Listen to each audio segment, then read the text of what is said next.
дар фасли баҳорон ва дар дили табиати сарсабзи кӯҳистонии деҳаи дашти питови дуи ҷамоати деҳоти шугнови ноҳияи Ховалинг мусобиқаи кушоди гӯштингирӣ бахшида ба рӯзи ҷавонон баргузор гардид. Дар баробари 5 дастаи пурқуввати Тоҷикистон инчунин як даста аз Русия ва як дастаи дигар аз Ӯзбекистон ширкат карданд. Чорабинии мазкур бо ташаббуси мақомоти иҷроияи ҳокимияти давлатии ноҳияи Ховалинг ва соҳибкорони ин деҳа роҳандозӣ гардид.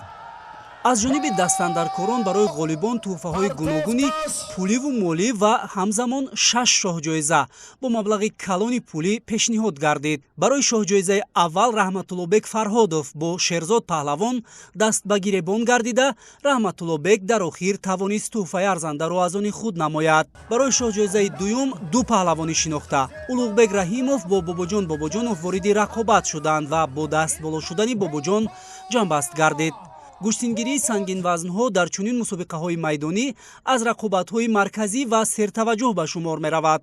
Шакармамад Мирмамадов дар як нерӯсанҷии ҷолибу диданӣ бо сарафканда кардани Зиёратшоҳ Паҳлавон тавонист шоҳҷоизаи сеюмро аз они худ кунад. Дар Тоҷикистон миёни риштаҳои дигари варзиш таваҷҷӯҳи махсус аз ҷониби мардум зиёдтар ба гӯштини миллии гӯштингирӣ мебошад. Баргузории мусобиқаҳои майдонӣ аз намуди зикршуда шумораи зиёди ҳаводоронро гирди ҳам ҷамъ меорад ва будани ҳазорон мухлис ба паҳлавонон рӯҳияи бештар мебахшад.